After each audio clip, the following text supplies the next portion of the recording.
Recording number 215 Bhagavatam చదువుకుంటూ ఉన్నాము. 4th chapter second పార్ట్లో 830 నంబర్ పద్యం నుంచి చదువుకుంటూ ఉన్నాము. ఆ రాజపుత్రికి యవ్వనము సంభవించెను, స్వయంవరము చాటించిరి. మలయకేతనుడు అను పాండ్యరాజు భయంకరమైన యుద్ధమున ఆమెను జయించుకొని వివాహమాడెను. ఆ దంపతులకు ఒక పుత్రిక, 7 కుమారులు కలిగిరి. ఆ కుమారులు ద్రవిడ దేశమందలి 7 రాష్ట్రములకు అధిపతులైరి. వారిలో ఒక్కొక్కనికి 10 కోట్ల మంది పుట్టిరి. పుత్రికను అగస్త్య మహర్షి వరించెను. 7 కొడుకులు పుట్టుటయు, ఒక్కొక్కనికి 10 కోట్ల మంది పుట్టుటయు శాస్త్రగర్భితమైన అర్థవాదములు. ఈ భూమిపై జన్మించు నరులు 7 విధములైన లక్షణములు కలవారు. ఒక్కొక్క లక్షణము కలవారు ఆధ్యాత్మికముగా ఒక్కొక్క జాతి అనబడును. ఒక్కొక్క జాతి వారికి కొన్ని ప్రత్యేక లక్షణములుండును. వీని వివరములు దివ్యజ్ఞాన శాస్త్రమందు గమనింపదగినవి. ఈ శాస్త్రమును పరమ గురువులైన మరువు, దేవాపి అనువారు చిరంజీవులై లోకమునకు అందించుచున్నారు. వీరే నవీన యుగమున మోరియా, కుథూమి అనబడు పరమ గురువులు. వీరి శిష్యులైన జ్వాలాకూలుడు ఈ శాస్త్రమునందు సర్వజ్ఞుడు. అతడు 19వ శతాబ్దము చివర హెలీనా పెట్రోవా బ్లావెట్స్కీ అను శిష్యురాలికి ఈ శాస్త్ర రహస్యములందించి గుప్త విద్య అను మహాగ్రంథమును రచింపచేసెను.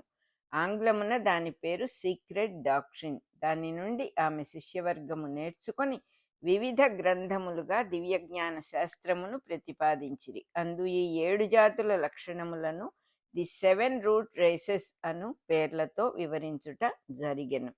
మరువు, దేవాపి అనువారికి గురువు మైత్రేయ మహర్షి. అతడు విదురునకు చెప్పుచున్న కథలలో భాగమే ఈ నారద ప్రోక్తమైన పురంజనోపాఖ్యానము. ఈ జాతులకు మూల పురుషులుగా మలయకేతనుని కుమారులు వర్ణింపబడిరి. వారు 7 ద్రవిడ దేశమునకు అధిపతులని చెప్పబడిరి. ప్రాచీన గ్రంథములలో ద్రవిడ శబ్దము ఒక ప్రాంతమునకు సంబంధించిన పేరు తప్ప ఒక జాతిని సూచించు పేరు కాదు. ఇచ్చట ఆర్యులు, ద్రావిడులు అని చెప్పబడు గ్రుడ్డి సిద్ధాంతము యొక్క ప్రసక్తి లేదు. ద్రమిళుడు అను మహర్షి శిష్యవర్గమే ద్రామిళులు, తమిళులు, ద్రావిడులు అని చెప్పబడిరి. ఈ రాజు కుమార్తెను అగస్త్యుడు వరించెనని చెప్పబడినది. భారతమున కూడా అగస్త్యుడు రాజకుమార్తెను వివాహమాడెననియే చెప్పబడినది. ఆమె పేరు లోపాముద్ర. అంతేకాక అగస్త్య మహర్షి ఉత్తర భారతము నుండి దక్షిణమునకు దిగివచ్చి ద్రవిడ దేశమున స్థిరపడెను. నేటి తమిళము అను పదము ద్రమిళ శబ్దమునకు రూపాంతరము. తమిళ భాషకు లభించిన మొట్టమొదటి వ్యాకరణ గ్రంథము పేరు అగస్త్య వ్యాకరణము. అగస్త్యునకే తొల్కాప్యనార్ లేక తొలి గ్రంథమును రచించిన వారు అని బిరుదు. ఈ వ్యాకరణము పేరు తొల్కాప్యం లేక మొదటి గ్రంథము. అగస్త్యుడు తన భార్యయందు దృఢచ్యుతుడను కొడుకును కనెను. వానికి ఇధ్వవాహుడు అను కొడుకు పుట్టెను. దృఢచ్యుతుడు అనగా జారనట్టి దీక్ష గలవాడు. ఇధ్వవాహుడు అనగా సమిధలను స్వయముగా మోచి తెచ్చుకొనువాడు. కొంతకాలమునకు పాండ్యరాజగు మలయకేతనుడు వైరాగ్యమును పొందెను. తన భూమినంతను కొడుకులకు పంచి ఇచ్చెను. 7 జాతుల నరులు భూమిపై నిండిరి అని అర్థము. తాను నారాయణుని పాదపద్మముల నర్చించుచు కులపర్వతము పైనున్న అరణ్యమున నివసించెను. భార్య అయిన వైదర్భి కూడా వైరాగ్య సంపన్నయ్యై గృహములు భోగములు విడిచి చంద్రుని వెంట వెన్నెల వలె భర్త వెంట నడిచిపోయెను. ఒక జన్మమున కామాంధుడై ఇంద్రియ లోలుడై సంసారమున మునిగి నరకమనుభవించిన పాపాత్ముడు మరి ఒక జన్మమున సత్సాంగత్యముచే ఉద్ధరింపబడును. ఒక మారు పాపము చేసి పతితుడైన వాడు బాగుపడుటకు వీలు లేదని పండితులు కోపింపవచ్చును గాని దైవము కోపింపడు. దైవము దయాస్వరూపుడే గాని తప్పులు పట్టి శిక్షించువాడు కాడు. శిక్షలు, బాధలు తమ తమ దుష్కర్మల ఫలమే గాని దేవుని లోపము కాదు. దుష్కర్మలను ఆచరించిన వాడు బాధలు అనుభవించును. రోగాదుల బాధల వల్ల మనస్సు నిజమైన సుఖమును కోరి సత్కర్మల మార్గము పట్టును. నరకాంతమున సజ్జనుల సాంగత్యము అవకాశముగా లభించును. దానినుపదేశించుటకే ఈ రెండవ జన్మ కథ. మరియు జీవి తరించుటకు స్త్రీ పురుష జన్మలలో ఒకటి శ్రేష్టమైనదని గాని మరి ఒకటి నాసి అయినదని గాని చెప్పుట ఊహా కల్పితము. పురుషదేహము ధరించి పురంజనుడై చెడిపోయిన జీవి స్త్రీ దేహమున వైదర్భి అయి సత్సాంగత్యమున బాగుపడెనని చెప్పబడినది. స్త్రీ పురుష దేహములు సంస్కార వశమున కలుగునవే గాని తరతమ భేదములు కలవి కావు. మరియు సత్సాంగత్యము కోరువారు మిత్రులుగానో తండ్రి కొడుకులుగానో అన్నదమ్ములుగానో గురు శిష్యులుగానో జన్మించినచో మంచిదే గాని మనస్సుల మధ్య కొంత దూరము తప్పనిసరి అగును. భార్యాభర్తలుగా జన్మించినచో ఆంతర్యమక్కరలేని మానసిక సాన్నిధ్యమునకు వీలుపడు అవకాశమున్నది కనుక ఇది ఉత్తమ సంబంధము. కొడుకునకు తండ్రి వలె, మిత్రునకు మిత్రుని వలె, ప్రియురాలికి ప్రియుని వలె నన్ను సహించి ఉద్ధరింపుము అని అర్జునుడు కృష్ణుని వేడుకొనినప్పుడు సోపాన క్రమమున ప్రేయసీ ప్రియుల సంబంధము చిట్ట చివరిదిగా చెప్పెను. ఈ అంశము కూడా ఈ రెండవ కథలో న్యాసము చేయబడినది. ఇతర సంబంధములందు తమ తమ సంసార బాధ్యతలను వేరుగా నిర్వర్తించుకొనుచు మిగిలిన కాలమునందు మాత్రమే సహవాసము చేయుటకు వీలగును. భార్యాభర్తలుగా సన్నిహితత్వం ఏర్పడినచో పరిస్థితులు నిర్బంధింపనక్కరలేదని కావలసిన వారికి కాలమంతయు సత్సాంగత్యమునకే సద్వినియోగమగుననియు తెలియవలెను. మోక్ష విద్యలో గురు శిష్యులు స్త్రీ దేహ పురుష దేహములు ధరించిన వారైనచో సంఘము సమాజము తల్లిదండ్రులు భర్త బిడ్డలు కుటుంబ సంప్రదాయములు మున్నగునవన్నీయు సన్నిహితత్వమునకు కొంత దూరమును కల్పింపక తప్పదు. వారు భార్యాభర్తలైనచో ఈ దూరములు మాయమగును. ఇట్లు తన ధర్మపత్ని వెంటరాగా మలయకేతనుడు తామ్రపర్ణి నవోద మొదలగు పుణ్యనదులలో స్నానము చేయుచు లోపలి వెలుపలి దోషములను తొలగించుకొనెను. భార్యతో కలసి తపస్సు ప్రారంభించెను. కొంతకాలము కందమూలములను, కొంతకాలము ఫలములను, కొంతకాలము గింజలను, కొంతకాలము పుష్పములను భుజించి శరీరమును నియమము చేసెను. కొంతకాలం ఎండుటాకులు తినెను. కొంతకాలము తృణములను భక్షించి సిగ్గును అభిమానమును జయించెను. అటుపైన జలములు మాత్రం ఆహారముగా కొని శరీరమును కృశింపచేసి తపస్సునాచరించెను. చలి, ఎండ, గాలి, వాన, ఆకలి, దప్పిక, ప్రియము అప్రియము, సుఖము దుఃఖము అను జంటలలోని బాధలను దాటెను. సమదృష్టి సాధించి తపస్సు విద్య నియమము అను సాధనలతో వగరు విరిగి పండు పండిన తీయని జీవితమును రుచి చూచెను. సర్వాంతర్యామి అయిన పరబ్రహ్మమును ధ్యానించుచు తన ప్రజ్ఞను దానియందు సమర్పించెను. ఇంద్రియములను ప్రాణవృత్తులను జయించి రాయి వలె 100 దివ్య సంవత్సరములు తపస్సు చేసెను. దివ్య సంవత్సరములనగా దేవతల సంవత్సరములు. 360 నరుని సంవత్సరములు ఒక దేవ సంవత్సరము. అట్టివి 100 సంవత్సరములు తపస్సు చేసెను. అనగా అంతర్యామి అయి 1000 సంవత్సరముల తరబడి తన సంతతి అయి నరజాతిలో తన తపస్సును ధారపోసెనని అర్థము. తరతరములుగా నరజాతి సాధించుకొనిన తపస్సు యొక్క పరిణామము ఇందు సూచింపబడినది. ఈ కథలు నరజాతికి సంబంధించిన చరిత్రలే కానీ వ్యక్తులకు సంబంధించినవి కావు. సమస్తమున వసించి ఉన్న దేవుని యందు భక్తితో లీనమై ఇతర మెరుగక వర్తించుచుండెను. దేహమునకును తనకును గల బంధము తెగెను. సమస్త సృష్టికిని తన ప్రజ్ఞకును నడుమనున్న బంధము కూడా తెగెను.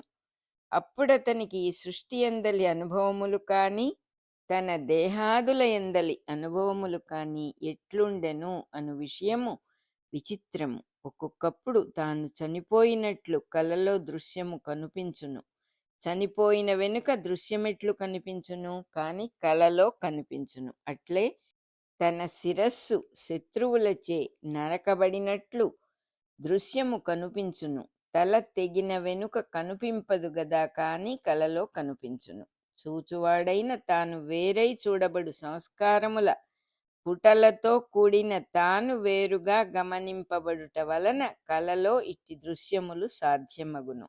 అట్లే మలయకేతనునకు నేను నాది అనువాని నడుమగల బంధము తెగిపోయి అనుభూతి దృశ్యములు కనిపించెను. చూచునట్టి తాను ప్రవర్తనలు గల తనకన్న వేరైన సాక్షిగా తెలిసెను. సాక్షి అనగా సాక్ష్యము చెప్పువాడని అర్థము కాదు. సా ప్లస్ అక్షి నిజమైన కన్నులతో కూడినవాడు. కన్ను కన్న వస్తువును వేరుగా గమనించుట వలన చూడగలుగుచున్నాడు. చూడవలసిన వస్తువును కంటిలో పెట్టుకొన్నచో కన్ను పాడగునే గాని వస్తువు కనిపింపదు. కంటి కన్నా వేరుగా ఉన్నప్పుడు చూడగలుగును. అట్లే పరిస్థితుల కన్నా వేరుగా ఉండి మోక్షము చెందినవారు సమస్తమును దర్శింపగలరు. దయామయుడైన హరియే జగద్గురువుగా ఉపదేశించిన జ్ఞానము తన యందు మేల్కొని వెలుగొందెను. తన యందు సర్వమును చూచెను, తన్ను సర్వమునందునూ చూచెను. ఆ వెలుగునకు ఆధారముగా కట్టెవలే పనిచేయుచున్న దేహముతో గల 3 బంధములను తెగిపోయెను. ధనముతో, భార్యతో, సంతతితో 3 సంబంధములు అహంకారమున ముడిపెట్టబడి ఉండును. అవి బంధములే గాని సంబంధములు కావు. అవి తెగిపోయెను. సంసారము నుండి విముక్తి చెందెను. దేహము నుండి కూడా పువ్వు రాలినట్లు అప్రయత్నముగా అనాయాసముగా విమోచనము కలిగెను. పతివ్రతయైన అతని భార్య అతనికి నిత్యము సేవ చేయుటయే తపస్సుగా సాధన చేసినది. ఆమె జుట్టు జడలు కట్టెను. నారచీరలు ధరించి వ్రతచర్యయందు దోషములన్నిటినీ క్షాళనము చేసుకొనెను. భోగములను విడిచి సుఖములపై ధ్యాస లేక పరమధర్మాత్ముడైన పతికి సేవ చేయుచు కాలమును గడిపెను. భర్త సమీపమున నిలిచిన ఆమె నిశ్చల స్థితిలో పొగలేని గాలి సోకని దీపపు వెలుగు మొగ్గవలె నిశ్చల జ్యోతి అయి స్వచ్ఛముగా వెలిగెను. ఈ సేవలో, ఈ దీక్షలో పూర్వజన్మ సంస్కారములు మిగిలినవి దగ్ధమై నిర్మల జ్యోతి అయ్యెను. ఈ సాధన కోసమే ఆ పతివ్రతకు మలయకేతనుని సాంగత్యము లభించెను. తన సాధన పూర్తి అగుటయు మలయకేతనుడు దేహము విడుచుటయు ఒకే క్షణమున జరిగినవి. ఒక జీవి సాంగత్యము మరి ఒక జీవికి సాధన పూర్తి అగు వరకే ఉండును. ప్రథమ స్కంధమున నారదుని పూర్వజన్మ వృత్తాంతమున ఉన్నది. అందతనికి తల్లిపై మమకారము తెగిపోవు క్షణము వరకును తల్లి జీవించి ఉండుట, తెగిన వెంటనే ఆమె చనిపోవుట చెప్పబడినది. తన భర్త దేహము విడిచెనని ఆమెకింకనూ తెలియదు. ఆనాడు వేకువనే మేల్కాంచి ఉపచారములు చేయుటకు భర్తను సమీపించెను. భర్త దేహము పద్మాసనమున స్థిరముగా ఉండెను. కళ తప్పక బ్రతికి ఉన్నట్లే ఉండెను. అతడు ధ్యాననిష్టలో ఉండెనని తలచి భక్తితో పాదములకు నమస్కరించెను. స్పర్శ సోకగానే పాదములలో వెచ్చదనము లేదని గ్రహించెను. తన గుంపు నుండి మారుబడిపోయిన ఆడు లేడి వలె పెద్ద కేక పెట్టి ఏడ్చెను. దీనముగా చాలా తడవు విలపించెను. ఎడతెరిపి లేని శోకముతో కన్నీళ్లు వరదలయ్యెను. స్తనమండలము తడిసిపోయెను. వియోగ బాధతో గుండెలలో మంటలు లేచెను. పెదవి నల్లబడిపోవునట్లు గొంతెత్తి నిర్జనమైన కారడవిలో విలపించెను. ఓ మహారాజా, ఇక నీవు లేవు. ఈ సముద్ర పర్యంతము గల భూమిపై నాకు ధర్మస్థానమేది? దుర్మార్గులు రాజులై పరిపాలింతురు. ప్రజలు దోపిడీగాండ్ర పీడతో కృషింతురు. నీవిట్లు తప్పుకొనుట ధర్మమా? నీ శోభయు నీతియు నీ దేహమునందు వర్తింపవా? లేచి ధర్మమును రక్షించుటకై లోకమును పరిపాలింపుము అని గొళ్ళున ఏడ్చుచు విరుచుకొని పడిపోయి భర్త పాదపద్మములకు నుదురు సోకగా మట్టిలో పడి విలపించెను. గుండె రాయి చేసుకొని లేచి కట్టెలను గొనివచ్చి చితి పేర్చెను. ఎవ్వరునూ దిక్కు లేకుండుటచే తానే భర్త దేహమునెత్తి చితిపై పరుండబెట్టి అంటించెను. తాను భర్తతో సహగమనము చేయుటకై చితి నెక్కబోయెను. ఏదో కంఠధ్వని వినిపించెను. అది ఎన్నడో విన్న గొంతుక. ఒక బ్రాహ్మణుడు గబగబా వచ్చి తన ఎదుట నిలబడెను. అతడామెనోదార్చుచు, నీవెవ్వతెవు? ఎవరిదానవు? ఇతనెవడు? ఎందులకు దుఃఖించెదవు? అని అడిగెను. కొంచెము సేపాగి మరియు ఇట్లనెను, నన్ను గుర్తించితివా లేదా? నీవు జీవుడుగా దిగివచ్చుటకు ముందు స్నేహము చేసినదెవరితోనో గుర్తున్నదా? నేను నీ సఖుడనై ఉన్నంత కాలము సర్వసౌఖ్యములను అనుభవించితివి. నేను నీ చిరమిత్రుడనైన విజ్ఞాతుడను. నీవు నన్నెరిగినను ఎరుగకున్నను తప్పులేదు. నీ పురాతన సఖుడనని మాత్రము గుర్తుంచుకొనుము. పూర్వము మనము హంసలమై కొంతకాలము జీవించితిమి. అప్పుడు మానస సరస్సున విహరించితిమి. 1000 సంవత్సరములు సఖులమై తిరిగితిమి. నీవు పంచభూతములయందలి సుఖములు మరిగిన నాటి నుండి నన్ను విడిచిపెట్టితివి. నీవు కోరిన సుఖములకై భూమండలము మొత్తము తిరిగితివి. అందొక్క కామినిచే నిర్మింపబడిన నవద్వారముల పురము చూచితివి. నీకది నచ్చినది, నీవందు ప్రవేశించితివి. అందలి భౌతిక సుఖములు నీ మనస్సును బంధించినవి. స్త్రీ పురుష సంబంధముచే నా స్మరణమును కోల్పోయితివి. అటుపైన విదర్భరాజపుత్రిగా జన్మించితివి. మలయకేతనుని భార్యగా స్వీకరింపబడితివి. కోరిన సుఖదుఖములలో నన్ను మరుచుట వలన ఇట్టి దీనస్థితిని పొందితివి. నీవు విదర్భరాజపుత్రివి కావు. ఇతడు నీ భర్తయు కాడు. ఇంతకు ముందు పురమున బంధింపబడిన పురంజనుడవు కావు. ఇప్పుడు నీవు స్త్రీ అనుకొనుట ఎట్టి అసత్యమో, అప్పుడు పురుషుడనుకొనుట కూడా అట్టి అసత్యమే. ఈ మొత్తము పేరు నా మాయ. మనము పూర్వము హంసలము. మన నిజస్వరూపములు గమనించుకొనుము. జీవునకు దేహములుండును గాని అతడా దేహములు కాడు. ఆ దేహములందున్నవాడని తలచినప్పుడు బంధము కలుగును. దేహము సంకల్పరూపమున వచ్చుచూ పోవుచున్నదని తెలిసినప్పుడు బంధము తొలగును. తనకు దేహము కలుగును గాని తాను దేహమున ఉండడని తెలియవలెను. దేహమునందున్న స్థితిలో కూడా లోపలి నుండి ఇతర దేహములను చూచుచున్న స్థితిలో కూడా జీవుడు ఆ దేహములతో సంబంధములు ఏర్పరచుకొనును. ఇవియే చుట్టరికములు. గదిలో చోటున్నదనుకొనుట బంధము. చోటులో గది కట్టబడినదని జ్ఞప్తియుండుట జ్ఞానము. గదుల కన్నములందు చోటున్నది. అట్లే దేహముల కన్నములందు దేహి ఉన్నాడు. అతడు దేహములందున్నట్లు తోచినచో జీవుడగును. తనకు తాను జ్ఞప్తి ఉన్నప్పుడు దేవుడగును. నేను అను ప్రజ్ఞ దేవుడు, నాది అను ప్రజ్ఞ మాయ. అదియే నా మాయ. కనుకనే ఈ జన్మలన్నీయూ నా మాయయే అని సఖుడు చెప్పెను.